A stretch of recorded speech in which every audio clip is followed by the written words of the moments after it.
Let me tell you about the day I accidentally became the most important human in galactic history. It started like any other Tuesday in Portland, which is to say it was terrible. My name is Jake Martinez, and I run a food truck called Jake's Cosmic Burritos. Well, I used to run it. Now I apparently run half the galaxy, but we'll get to that. Tuesday morning started with my propane tank deciding to call it quits right in the middle of the lunch rush. Nothing says professional like serving lukewarm carnitas to hipsters who already think food trucks are beneath them. Then my generator started making sounds like a dying whale. My credit card reader began speaking what I'm pretty sure was ancient Sumerian. And to top it all off, it started raining. In Portland. Shocking, I know. By 3:00, I was down to my last burrito, no propane, and about 17 cents in my checking account. I was seriously considering whether a career in accounting might be less soul-crushing when she showed up. The figure approaching my truck looked like someone had dressed a scarecrow in a graduation robe and taught it to walk. The hood was pulled low, but I could see these weird golden eyes glowing underneath. Her movements were too fluid, like she had extra joints or something. Most people would have called the cops. Me? I was too tired to care if Bigfoot himself wanted a quesadilla. She stopped in front of my serving window and just stared at me for about 30 seconds. I stared back. It was like a very awkward Western standoff, except instead of tumbleweeds, we had empty energy drink cans blowing past. "We serve food here," I said finally. "You know, sustenance, nutrients, the stuff that keeps you from dying." She tilted her head like a confused dog. "Sustenance," she repeated, and her voice sounded like she was speaking through a synthesizer set to mysterious alien overlord. "Yeah, sustenance. You hungry or what? Because I've got exactly one burrito left, and after the day I've had, I'm about ready to just give it away and go home to contemplate my life choices." The hooded figure reached into her robe and pulled out what looked like a small glowing cube. She held it toward me like she was trying to pay with Monopoly money from the future. "I don't take cryptocurrency, lady. Cash, card, or get out of my face." She stared at the cube, then at me, then at the cube again. I could practically hear the dial-up internet sounds coming from her brain as she processed this information. You know what? The universe had been giving me the finger all day. Time to return the favor. "Actually, forget it," I said, grabbing the last burrito for my warmer. "It's on the house. Enjoy your mysterious hooded figure meal." I handed her the burrito through the window. She took it like I'd just handed her the Holy Grail, holding it with both hands and examining it from every angle. "This is sustenance?" she asked. "Best damn burrito in Portland." Well, probably the only burrito left in Portland today, but still.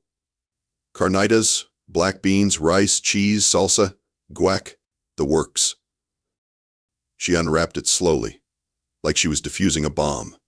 Then she took a bite. What happened next changed everything. The hooded figure's eyes widened so much I thought they might pop right out of her skull. She made a sound that was half gasp, half moan, and entirely inappropriate for public consumption. Then she dropped to her knees right there in the middle of the sidewalk. "Oh great," I muttered. "I've killed an alien." Wait, did I just say alien? Where did that come from? The figure threw back her hood, and yeah, definitely not from around here. She had blue-gray skin, pointed ears, and facial markings that looked like someone had drawn lightning bolts across her cheeks. Her hair was white and seemed to move on its own like she was underwater. "By the 7 moons of Kethara," she gasped, staring at the burrito like it had just proposed marriage. "What sorcery is this?" "It's called seasoning," I said, "also known as making food not taste like cardboard." She struggled to her feet, still clutching the burrito. "I am Commander Vexara of the Stellar Dominion, and I have traveled across 17 star systems. I have conquered worlds and commanded fleets. But never have I experienced anything like this. Yeah, well, I put extra lime in the rice today." Vexara took another bite and her eyes actually started glowing brighter. "For 3 days I have survived on your planet consuming what I can only describe as liquid poison and cardboard discs. energy drinks and pizza? The liquid burned my throat like acid, and the discs tasted like disappointment covered in grease. I was beginning to think all Earth sustenance was designed to torture prisoners of war. That's when things got really interesting. Suddenly, about 20 figures materialized out of thin air around my food truck. They all looked like Vex-era but taller, more muscular, and significantly more armed. They were pointing what were obviously weapons at me, and those weapons were glowing in a way that suggested they could turn me into a small pile of ash. "Commander," one of them shouted, "step away from the human. He's clearly poisoned you." Vex-era was swaying on her feet, making little happy noises as she ate. To be fair, from their perspective, it probably did look like I drugged her. "Now hold on," I said, raising my hands. "Nobody's been poisoned. She's just experiencing what we call flavor. It's supposed to make you feel good." "Lies," screamed the biggest soldier. "Look at her. She's obviously under some kind of mind control spell." "It's called enjoying your food, you lunatic." One of them fired a warning shot that left a smoking hole in the side of my truck, right through my Employee of the Month certificate, which was particularly insulting since I was the only employee. "Seriously?" I yelled. "Do you know how hard it is to get food truck insurance?" Vex-era was now sitting on the curb, cradling the burrito and making sounds that were definitely not appropriate for mixed company. The soldiers were getting more agitated by the second. "The human has clearly used some form of chemical warfare," another soldier announced. "Commander Vex-era is completely incapacitated." "She's not incapacitated, she's happy. This is what happens when you eat something that doesn't taste like industrial waste." Another plasma blast, this time taking out my side mirror. "Will you stop shooting my truck? I already can't afford rent." Vex-era finally managed to stand up, though she was still clutching the burrito like a security blanket. "Stand down," she commanded, and her voice carried enough authority to make the soldiers lower their weapons slightly. "But Commander," the big one said, "you were clearly compromised." "I was not compromised, Lieutenant Krex. I was experiencing." She looked at me with something that might have been awe or might have been hunger. "Hard to tell with aliens. Human Jake, I must sample more of your sustenance creations." "My name's not Human Jake, it's just Jake." "And sure, but maybe tell your trigger-happy friends here to stop ventilating my truck." She barked something in what sounded like angry space dolphin language, and the soldiers reluctantly holstered their weapons. "So," I said, "what'll it be?" "I've got tacos, quesadillas, nachos." "All of it," Vex-era said immediately. "All of what?" "Everything. I wish to experience all of it." "Lady, I've got like 20 different menu items. You sure you can handle that?" Her eyes narrowed. "Human Jake, I have consumed the battle rations of 47 different worlds. I once ate nothing but processed kelp paste for 3 months during the siege of Rigel Prime. I can handle your Earth sustenance." "Your funeral." "Lieutenant Triggerfinger, you paying for this?" Lieutenant Krex stepped forward. He was about 7 feet tall and looked like he could bench press a small planet. "The Stellar Dominion does not trade in your primitive currency system." "Then the Stellar Dominion doesn't eat today." Vex-era reached into her robe and pulled out what looked like a small golden bar. "Will this suffice?" I picked it up. It was definitely real gold, and it was definitely worth more than my truck, my apartment, and probably my college education combined. "Yeah, that'll work." What followed was the most surreal cooking experience of my life. I started with tacos, and Vex-era's reaction was even more dramatic than the burrito incident. She actually fell backward off the curb. Lieutenant Krex immediately pulled out what looked like a holographic notepad and started taking notes. "Note the tactical application of what the human calls cilantro," he said into his device. "The commander's pupils have dilated significantly. Possible combat enhancement properties. It's just an herb, man." "Herb," he repeated, writing it down. "Potential biochemical warfare agent." When I served her the nachos, Vex Ara made a sound like a dying opera singer. She literally grabbed Lieutenant Krex by the shoulders and started shaking him. Krex, do you understand what this means? The humans have weaponized pleasure itself. It's just cheese and jalapenos. Cheese, Krex noted grimly. And jalapenos. Commander, should we alert the fleet to this potential threat? The only threat here is my cholesterol levels, I said. By the time I got to the Quesadilla, other soldiers were gathering around, watching their commander make increasingly inappropriate noises over what was basically just cheese melted between tortillas. Request permission to sample the enemy's chemical weapons, Commander, one soldier said. They're not chemical weapons, they're lunch. But Vex Ara was already nodding. Granted. But approach with caution. The effects are overwhelming. I found myself serving alien soldiers like I was running a normal food truck, except my customers kept treating every bite like it might be their last. They took notes on everything, analyzed the presentation, discussed the tactical implications of seasoning. The spice levels could be used to enhance interrogation techniques, one soldier observed after trying my mild salsa. That's my grandma's recipe, you psychopath. Within 2 hours, word had somehow spread through Vex Ara's entire fleet. Apparently, they had some kind of mental communication network, because alien soldiers started materializing around my food truck like it was Black Friday at Best Buy. Commander, Lieutenant Krex said, consulting his holographic device, we're receiving requests from all 7 battlecruisers. The entire fleet wants to experience what they're calling the humans' morale enhancement substances. Morale enhancement substances? I repeated. They're burritos, not antidepressants. Are you certain? Vex Ara asked seriously. Because I have not felt this, content in several decades. That's when I learned the most disturbing thing about the Stellar Dominion. They had conquered half the galaxy while living on what was essentially flavorless protein paste. You're telling me, I said slowly, that your entire military runs on unflavored nutrition bars? Nutrient paste, Lieutenant Krex corrected. Optimally designed to provide all necessary sustenance with maximum efficiency. What does it taste like? Taste? Vex Ara looked confused. It tastes like sustenance. That's not an answer. Sweet? Salty? Bitter? Balpe. I do not understand these words in this context. I stared at her.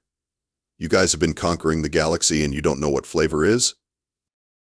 We have conquered 47 worlds through superior tactics and technology, Lieutenant Krex said proudly. We do not require these flavors. How do you even have the will to live? That seemed to stump them. Before I knew it, I was standing in front of about 50 alien soldiers, all of them staring at me like I was about to reveal the secrets of the universe. Which, from their perspective, I guess I was. Okay, I said, cooking lesson 101. Food is supposed to taste good. That's the whole point. The point of sustenance is to maintain biological functions, one soldier objected. No, that's the minimum requirement. The point is to enjoy it. Look, watch this.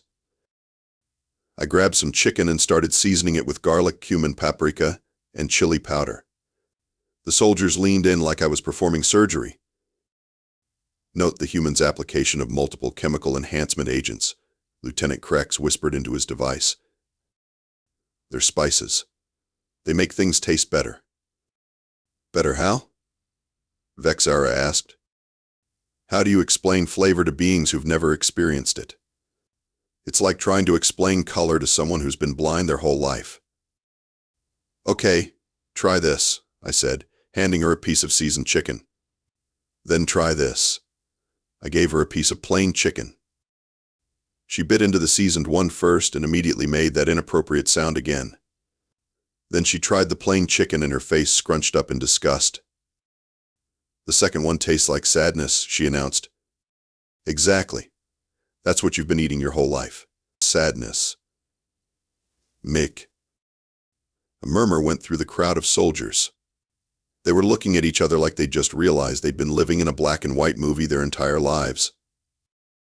Human Jake, Vexara said solemnly, I believe you may be the most important discovery in the history of our civilization.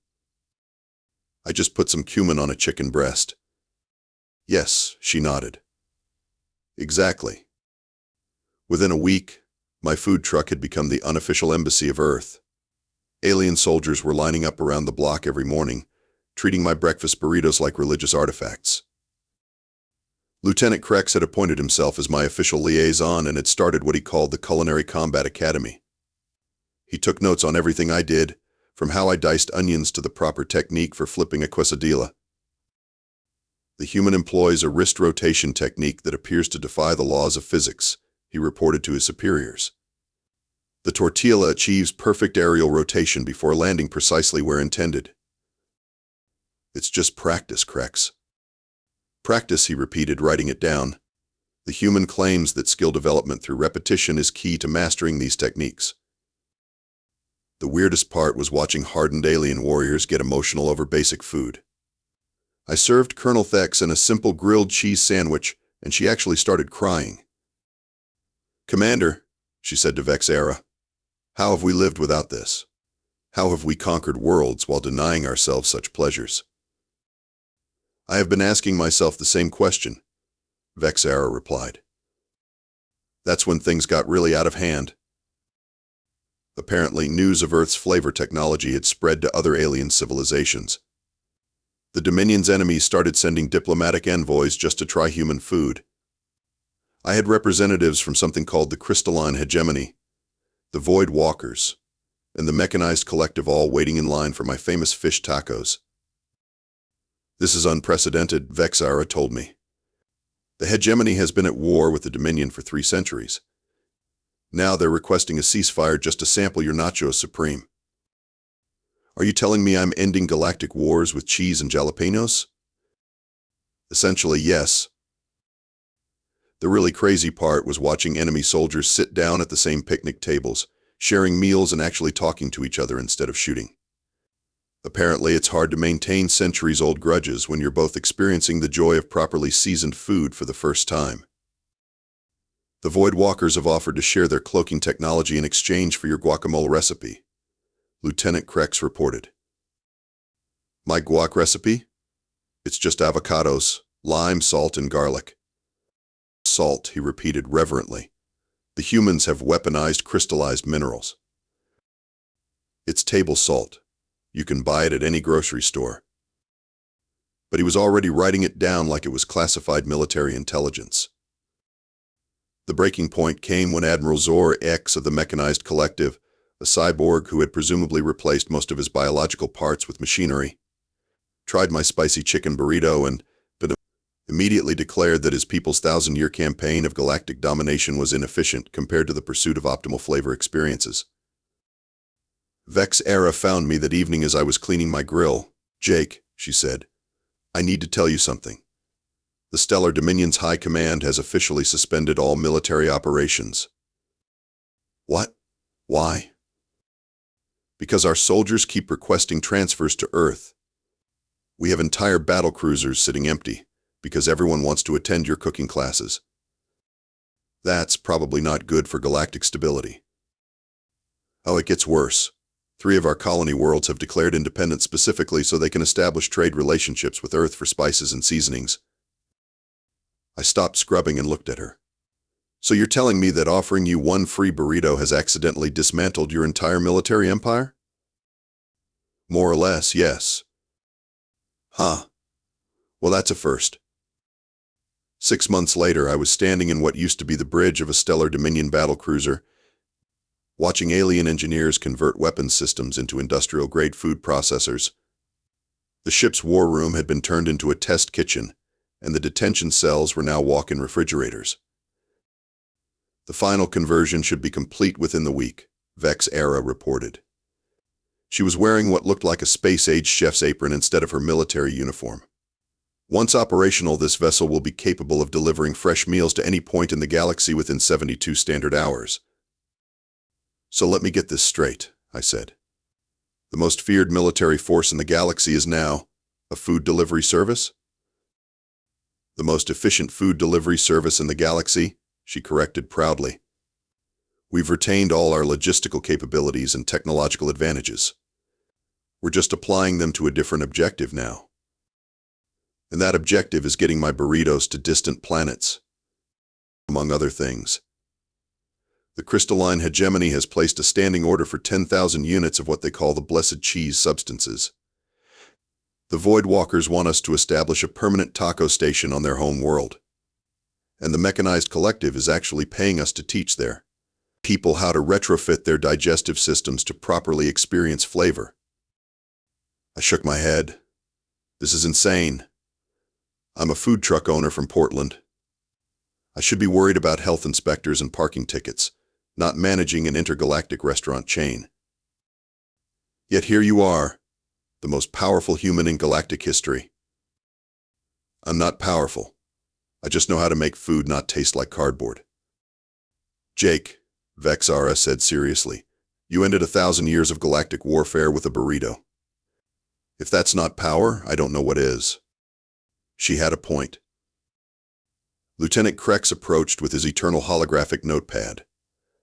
Commander, we've received confirmation from the Earth authorities. Your business license has been approved for interstellar operations.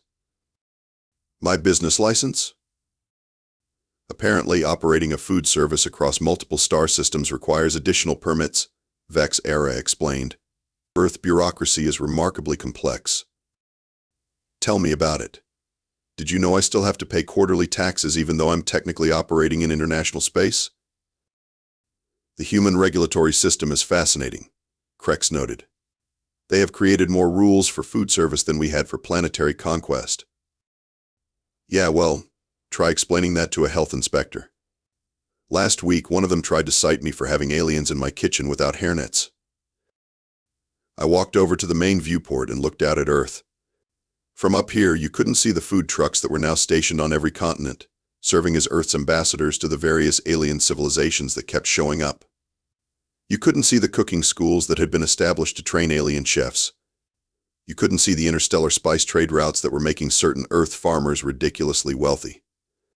All because I was having a bad day and decided to give away one burrito out of spite. You know what the really crazy part is? I said to Vexara. What? Lane. I still can't afford to fix my food truck's generator. It still makes that dying whale sound. She laughed, which was a sound like wind chimes in a pleasant breeze. Would you like me to have our engineers look at it? The same engineers who converted planet-destroying weapons into industrial mixers? Yeah, probably not.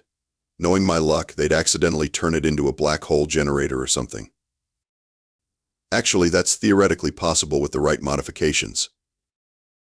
No, absolutely not. I draw the line at destroying solar systems with kitchen equipment. She made a note on her own device. Noted. No weaponizing food preparation tools. The fact that you had to write that down is deeply concerning. As I stood there looking out at the stars and contemplating the sheer absurdity of my life, my phone buzzed with a text message. It was from the Portland Health Department. Inspection tomorrow at 10 a.m. Please have all permits ready. I showed the message to Vexara. See? I'm the ambassador of flavor to the galaxy. I've accidentally created an interstellar peace treaty through the power of properly seasoned meat. And I still have to deal with health inspectors. Some things, she said wisely, are truly universal constants. And that's how I learned that no matter how far you travel in the galaxy, no matter how many worlds you change or how many alien civilizations you revolutionize, bureaucracy will always find a way to make your life complicated. But at least now I have an alien battle fleet to help me prep for the lunch rush.